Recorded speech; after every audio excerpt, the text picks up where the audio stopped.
Okupatsirani nkhani msabatayi ndine Happy Mzembe. Koma poyamba tione mitu ya nkhani zina zomwe takupatsirani zikuluzikulu msabatayi. Wapa mpando wa bungwe la Make Justice Anambia Mtalimanja wati satula pansi udindo wake ngakhale magulu ena akufuna kuti zitero. Sinodi ya Blantyre ya mpingo wa CCAP yadzudzula boma atikamba kosachitapo kanthu pa mavuto omwe Amalawi akukumana nawo.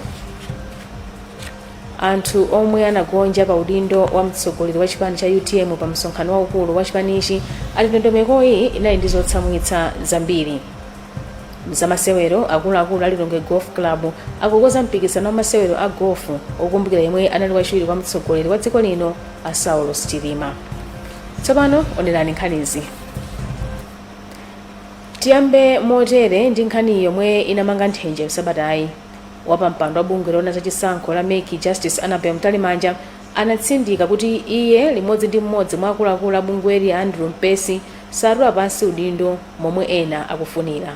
Iwo anali kusankhidwa kwawo kukhala pa udindowo kunatsata malamulo ndipo kuti aitana onse omwe akuti atule pansi udindo kuzokambirana ngati pali zotsamwitsa zomwe akuziona.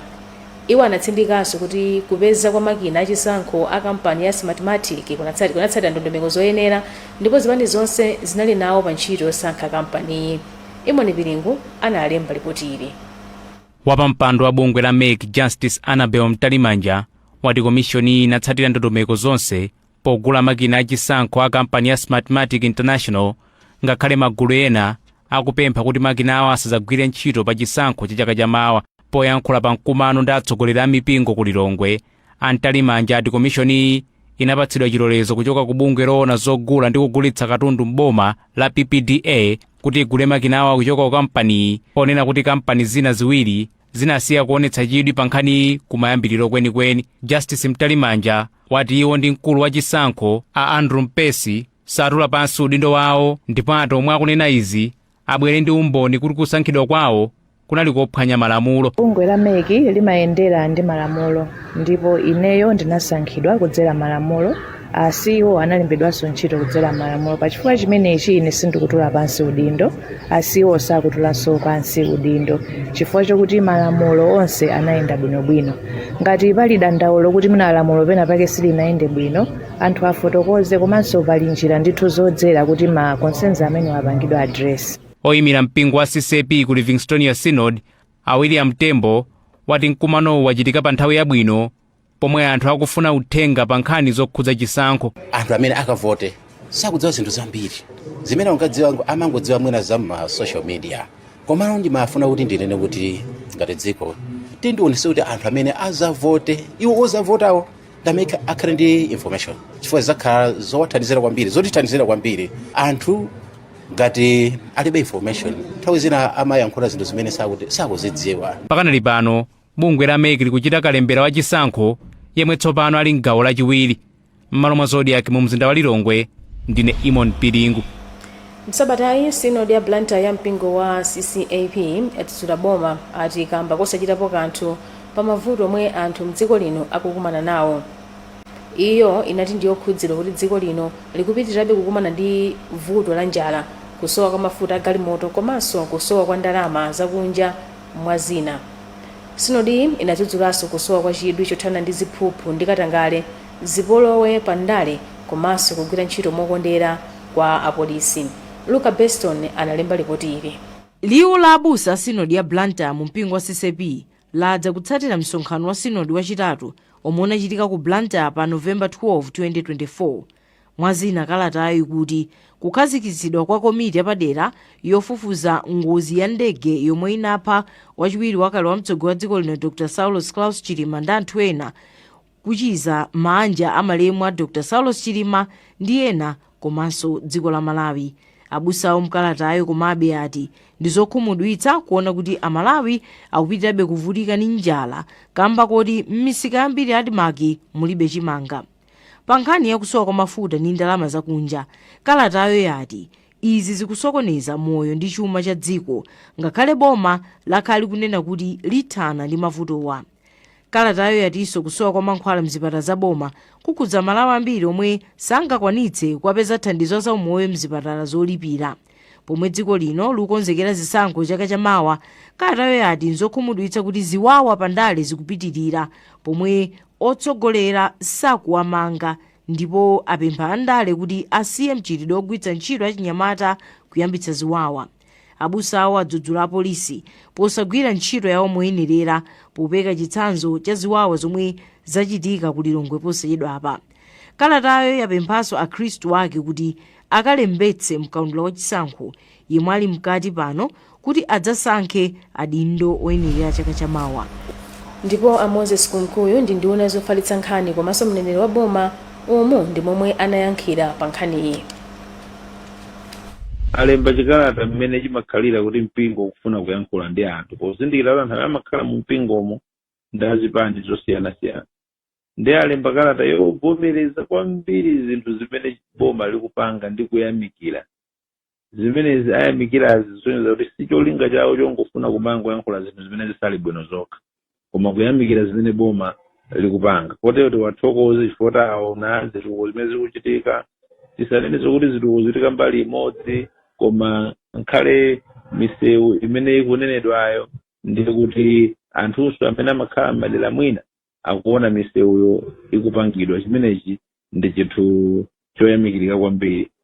Tili ndi njira zimene ngati boma timapitilira kuyankhulana nawo amipingo, kotero tigwiritsa ntchito njira zimenezo kuti tipitilize kumafotokozerana nawo chifukwa pa zinthu zina zimene atchula mwina anena zimene akuziona zikuchitika zikumangidwa zitukukozo. Bungwe la CDD linati amalawi ayembekezere nyengo yowawitsa pomwe bungwe la Malawi Energy Regulatory Authority MERA likuoneka kuti lilibe mayankho othetsera mavuto amafuta a galimoto m'dziko lino. Mkulu wa bungweli a Sylvester Namiwa ananena izi kutsatira zokambirana lachiwiri ndi akuluakulu a bungwe la MERA, ndipo anati pa chifukwachi iwo akupitirira ndi zionetsero zomwe akonza lolemba zokwiya ndi kusowa kwa mafutako. Franklin Mtambalika analemba ripoti. Lachiwiri masana bungwe la Malawi Energy Regulatory Authority MERA linali ndi zokambirana ndi akuluakulu a bungwe la Center for Democracy and Economic Development Initiative CDED ngati mbali imodzi yomva maganizo a anthu komanso kufotokoza zomwe likuchita pofuna kuthana ndi vuto la mafuta a galimoto m'dziko lino. Mkulu wa bungwe la CDED a Sylvester Namiwa atsimikiza kuti anatenga nawo gawo pa zokambiranazi koma ati sokhutira ndi zotsatira zake. Akunena kuti panopa akwanisa kupeza ngongole ya $50 million ya America kuchokera ku banki ya Badea. Ndiye akapanga masamu akachacha kuti ndalama imene ikwana 60 million liters ndiye malinga ndi masamu awo patakali panopa mziko muno siku limodzi kugwisa ntchito malita okwana 3 million. Ndiye mukapanga masamu ndiye kuti likukwanisa kugula mafuta masiku 20 okha. Koma poyankhapo pa zomwe boma likuchita pa vuto la mafutali kudzera mkalata yake, nduna yona zamphamvu a Ibrahim Matola yati iyo ikumvetsetsa madandaulo a anthu komanso mavuto omwe adza kambaka kusowa kwa mafutawa. Amatola ati boma layika ndondomeko monga kukhazikitsa komiti yapadera yomwe ikuonetsetsa kuti vutoli lisakhudze ntchito zofunikira kupeza ndalama zakunja zogulira mafuta komanso kulimbikitsa ubale ndi mayiko oyandikana ndi dziko la Malawi pa nkhani za chitetezo cha mafuta. Koma mtsogoleri wa chipani cha People's Development PDP Akonda Nankhumwa wati ndunayi itule pansi udindo chifukwa yalephera ntchito yake. Sabata 5 apitawa anakamba zomwezo ayifeyo tapeza ndalama zogulira mafuta iye panopa mafuta akutsitsidwa kuti kamati kupeyira kayambe kuti uku kuti ndikuwatengera amalawi kokawa yesaso pano amalawi sopusa amalawi adekha bwanji pamene akupitirira kugona ma filling station angotula pansi udindo wawo atenge anthu ena. Vuto la mafutali lakhudza kayendetsedwe ka ntchito zofunikira zambiri m'dziko lino. Padakali pano nduna yona zamphamvu a Ibrahim Matola inati boma lapeza ndalama zakunja zoti ligulire mafuta a galimoto pano pomwe vuto la mafuta lakula.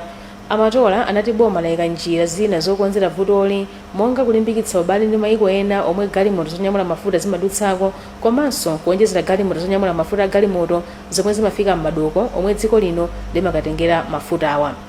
Mukalata omwe anadulutsa Amatola anati unduna wawo wayikanso komiti yapadera yomwe idzionetsetsa momwe mafuta a galimoto akufikira m'dziko lino mwa zina. Imwe Piringu anali ndi ripoti ili.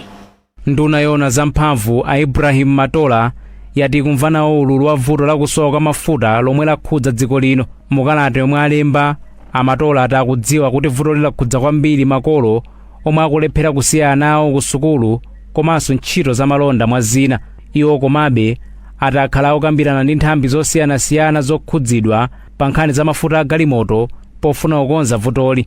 Ndunayi yati boma layika njira zinayi zokonzera vutoli, kuphatikizapo kuti apeza ndalama zakunja zogulira mafuta a galimoto msanga. Koma oyankhulapo pa zochitika mdziko a Victor Chipofya Jr. wati adindo apeze njira zopezera ndalama zakunja zokhazikika monga kuchulukitsa katundu ogulitsa m'mayiko ena.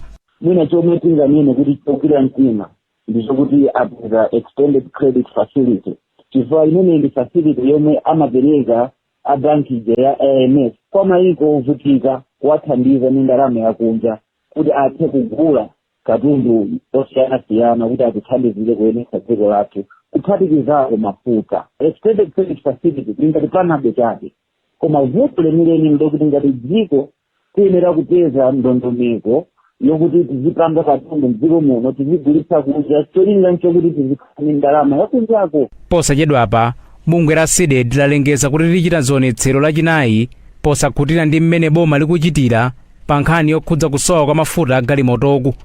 M'malo mwa Zodiac mu mzinda wa Lilongwe, ndine Imon Piringu. Mtsogoleri wa dziko lino Lazarus Chakwera anati bungwe la Global Fund ndi bwenzi lenileni chifukwa lakhala thandizo la dziko la Malawi pa mavuto.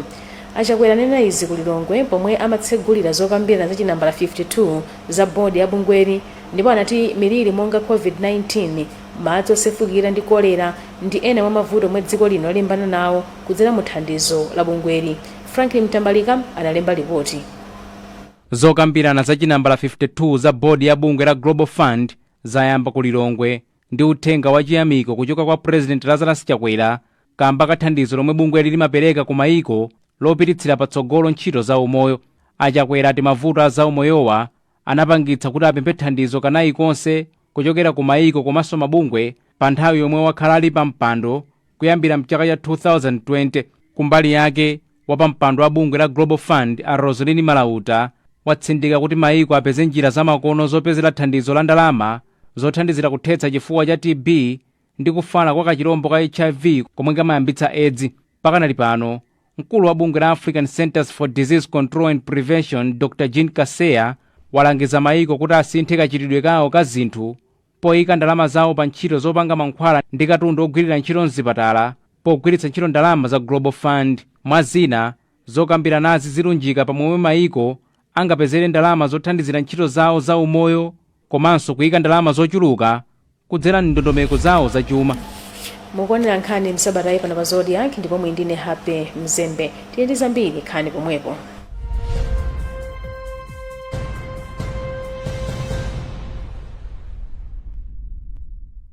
We are Premier Bet. More than just sports betting.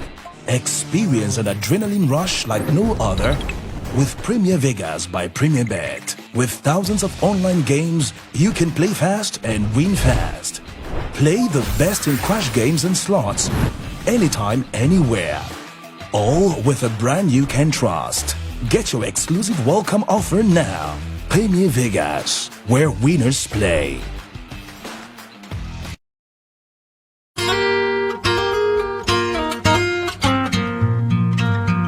Upu wa vasambizgi wa Teachers Council of Malawi ukumanyisika vasambiri va vya usambizgi, vasambizgi va skulu za primary na sekondare, vasambizgi va ku college za kusula vasambizgi kuti dazi la umaliro la kulembesika mu kaundula wa ntchito ya usambizgi mba 31 December 2024. Upu owu ukumanyisikaso wose wakukhazikika kuti nkhupalamula mlandu kugwira ntchito ya usambizgi kwambula chizomerezgo. Chirato chakuchitira EV nkhurutisika panthazi unkhwantha wa ntchito ya usambizgi. Mwanthewula upo wa asambizgi wajula maakaunti ya ku banki yatatu ukumngalipirira ndalama mwanthewula. Teachers Council of Malawi Standard Bank account number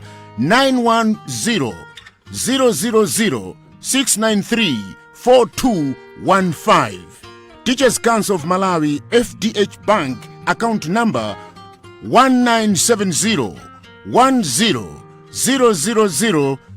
197010003565. Teachers Council of Malawi NPS Bank account number 24758508. manyani kuti upo wa Teachers Council of Malawi ukopokera ndalama za kulipirira munthu wa inyaka yapadera chara kupatula ya ukhazikitsikika iyi. Usange mukhumba kumanya vinandi tabeya yoyani na va registrar pa 0999638224. Kumbukirani, dazi la umaliro kalembeseka mkaundula wa Asambizgi mpha 31 December 2024.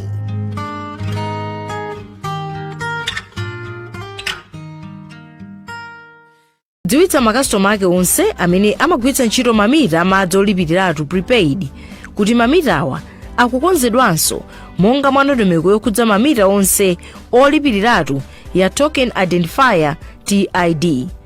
kukonzaku ndi njira imodzi yopangitsa kuti mamita agwire ntchito kwa nthawi yayitali. izi nzofunikira poonetsa kuti makastomala akuthandizidwa moyenera komanso mwachangu. ntchitoyi idzakhudza mamita onse olipiriratu mu mzinda wa Lilongwe. kamba ka izi, makastoma akulimbikitsidwa kuti agwiritse ntchito matokeni onse amene anagulidwa koma sanalowetsedwe mu mita. ntchito yokonza ikangochitika pa 24 Novemba, matokeni onse amene adagulidwa pasanafike tsikuli sadzagwiranso ntchito. ngati pali mafunso kapena ndemanga zina zokhudza ndi ntchitoyi, chonde fikirani a Lilongwe Water Board pa namba yoyimba yaulere ya 253 kapena tumizani uthenga ku cc@lwb.mw. bungweli limafikirika nthawi iliyonse tsiku lililonse. Lilongwe Water Board, madzi ya ukhondo nthawi zonse kwa onse.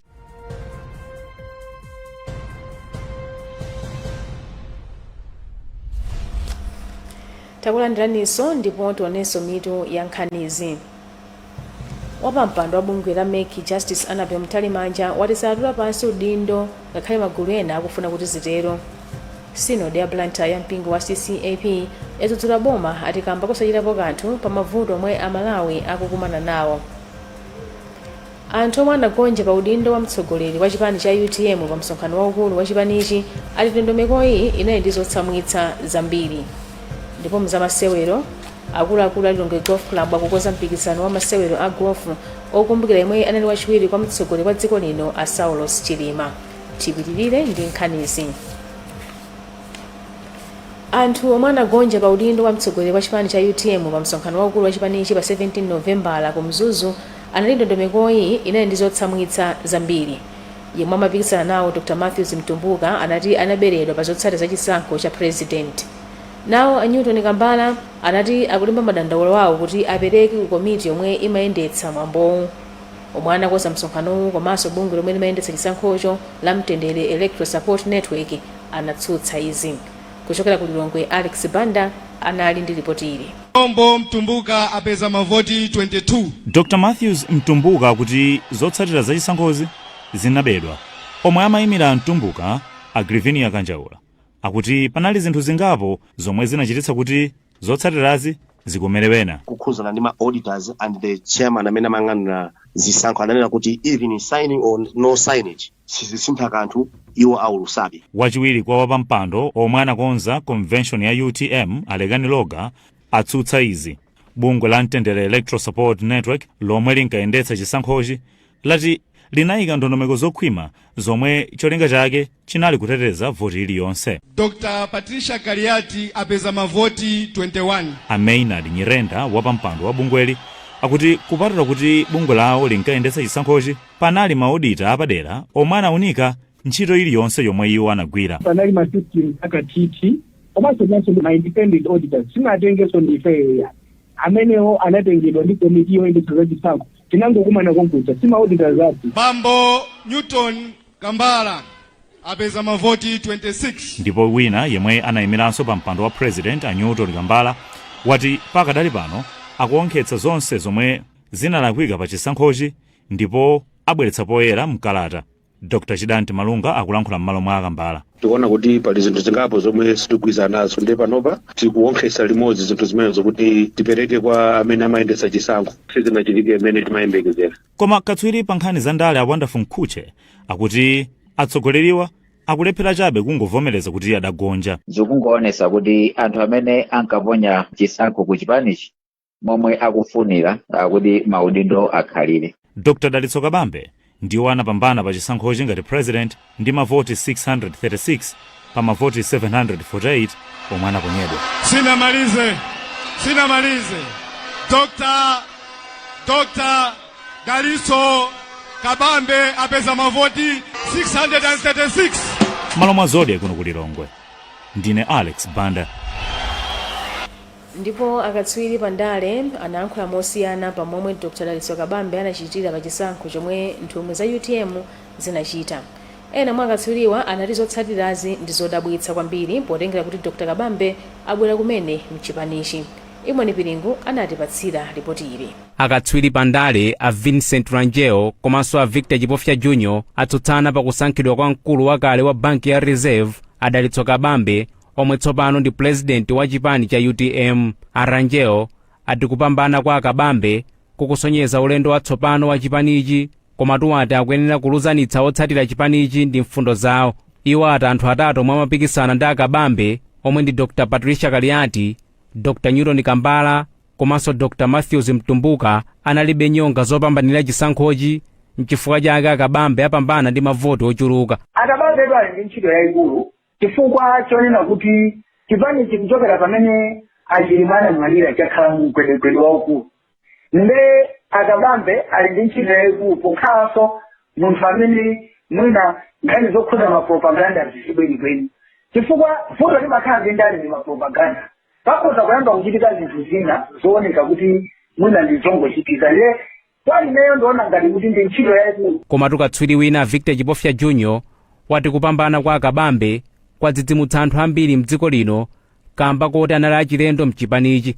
Ndi chikuti chabwera modzidzimutsa ani modabwitsa Amalawi ambiri kunena kuti Kabambe apambana chisankho chimenechi, komanso angopambana chabe kumana apambana ndi manambala ozizwitsa, chifukwa chokuti Kabambe ndi munthu okuti chipani cha UTM alopopana sipanathe miyezi 4. Chipani cha UTM chakhala choyamba kukhala ndi anthu ochuluka kupikisana pa udindo wa president ku msonkhano wake waukulu.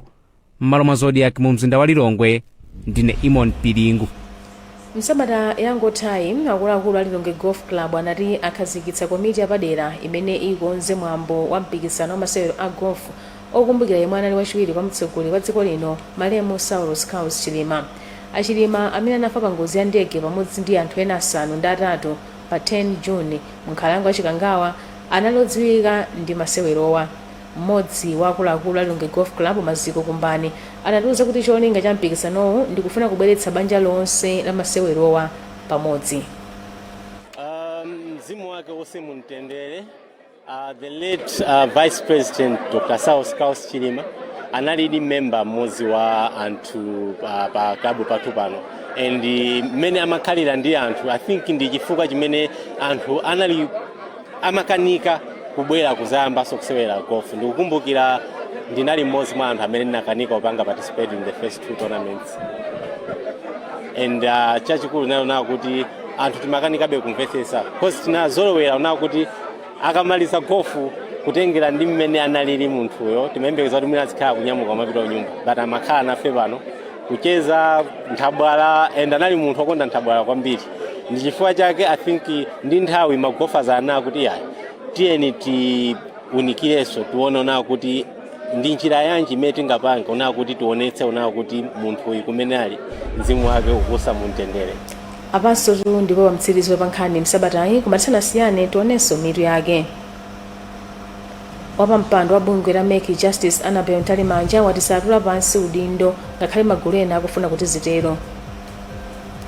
Synod ya Blantyre ya mpingo wa CCAP yatsutsula boma tikamba kusachitapo kanthu pa mavuto omwe Amalawi akukumana nawo. Anthu omwe anagonja pa udindo wa mtsogoleri wa chipani cha UTM pa msonkhano waukulu wa chipanichi ati ndondomekoyi inali ndi zotsamwitsa zambiri. Mzamasewero akuluakulu a Lilongwe Golf Club akukonza mpikisano wa masewero a golf okumbukira yemwe anali wachiwiri kwa mtsogoleri wa dziko lino a Saulos Chilima. pezani zambiri pa zodiacmalawi.com ndipo munali ndine Happy Mzembe. Zikomo pokhala nafe.